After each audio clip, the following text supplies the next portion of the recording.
अष्टावक्र गीता उपदेश संख्या 62। जनक अष्टावक्र जी का उपदेश सुनते ही आत्मज्ञान को उपलब्ध हो गए। वे कहते हैं, मैं निरंजन निर्दोष हूँ, शांत हूँ, बोध हूँ, प्रकृति से परे हूँ। आश्चर्य है, लेकिन मैं इतने काल तक मोह द्वारा ठगा गया। अष्टावक्र जी के संपर्क में आते ही राजा जनक के ज्ञान का दीपक प्रज्वलित हो उठा, जिससे उनका समस्त अज्ञान का अंधकार छट गया। वे आत्मसत्ता में प्रतिष्ठित हो गए। उनका मोह, ममता, तृष्णा, आकांक्षाएं, अपेक्षाएं, अहंकार आदि भ्रम की भांति दूर हो गए। उनकी दृष्टि बदल गई। इनके लिए समस्त संसार स्वप्नवत हो गया।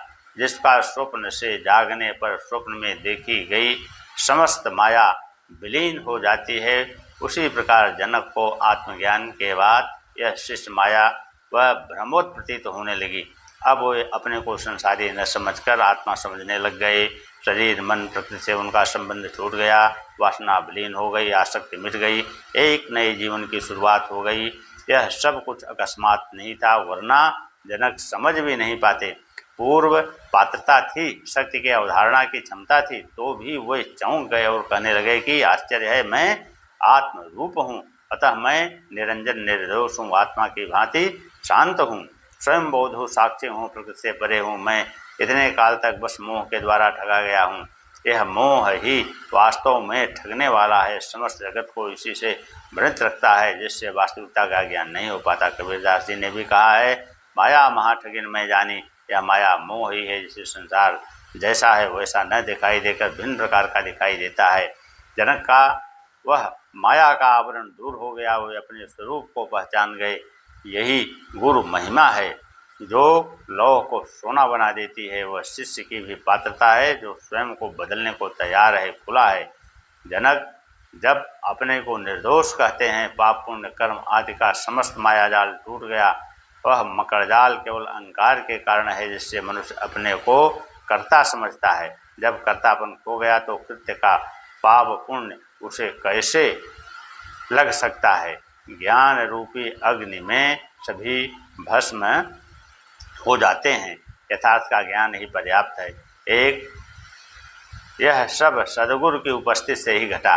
पत्ता भी नहीं हिला और विस्फोट हो गया। ऐसा ही हुआ विवेकानंद के साथ, ऐसा ही निन्यान ज्ञानियों के साथ हुआ। जनक ऐसा अनुभव करने लगे जैसे शरीर व वस्त्र उतार दिए गए हों, सांप ने केचुल उतार दी हो। सिंह शावक भेड़ के समूह में पलने से अपने को भेड़ ही समझने लग गया था। घास पात खाकर वह भेड़ के समान ही हो गया था, किंतु जब उसने एक अन्य सिंह की आवाज़ सुनी, खून का स्वाद एक बार उसे लग कि उसके भीतर का सिंह जाग उठा था। वह सिंह की तरह गर्जना कर भेड़ों के समूह को छोड़कर सिंहों के साथ वन में चला गया। यह था स्वयं की सुप्त प्रतिभा का जागरण एवं गुरु की महिमा, जिससे अपने स्वरूप को पहचान लिया। विस्मृति स्मृति में आ गई। गुरु ने सिंह बनाया नहीं, केवल उसके स्वरूप का बोध कराया। यही है आत्मज्ञान का स्वरूप, यही है निज स्वरूप, जिसे पहचानना मात्र है। जैसे इस देह को मैं अकेला ही प्रकाशित करता हूँ, वैसे ही संसार को भी प्रकाशित करता हूँ। इसीलिए तो मेरा संपूर्ण संसार है, अथवा कुछ भी नहीं है। जनक अब अपने आत्मज्ञान की अभिव्यक्ति देते हुए कहते हैं कि मैं शरीर नहीं, आत्मा हूँ, अतः यह मेरी देह मुझसे ही प्रकाशित है। यही आत्मा मैं हूँ, वही संपूर्ण जगत की भी आत्मा है, अतः यह संपूर्ण जगत भी मेरे ही प्रकाशित हो रहा है।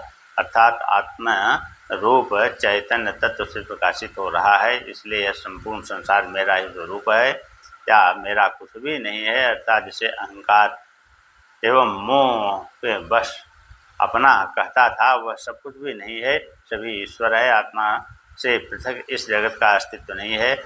अर्जुन मन स्थित उलझी हुई थी, क्षत्रिय होने से उसमें अहंकार भी था, इसलिए वह हजार प्रश्न करता है, विभिन्न तर्क देता है, किंतु तत्व ज्ञान को ग्रहण नहीं करता। जनक न तर्क देते हैं न प्रश्न करते हैं, क्योंकि उनकी भूमि पहले से ही तैयार थी, पात्रता पूर्ण थी, इसलिए उपदेश को सीधा कंठ में गए। एकदम उतार उस मूल सत्ता का स्मरण लौट आया।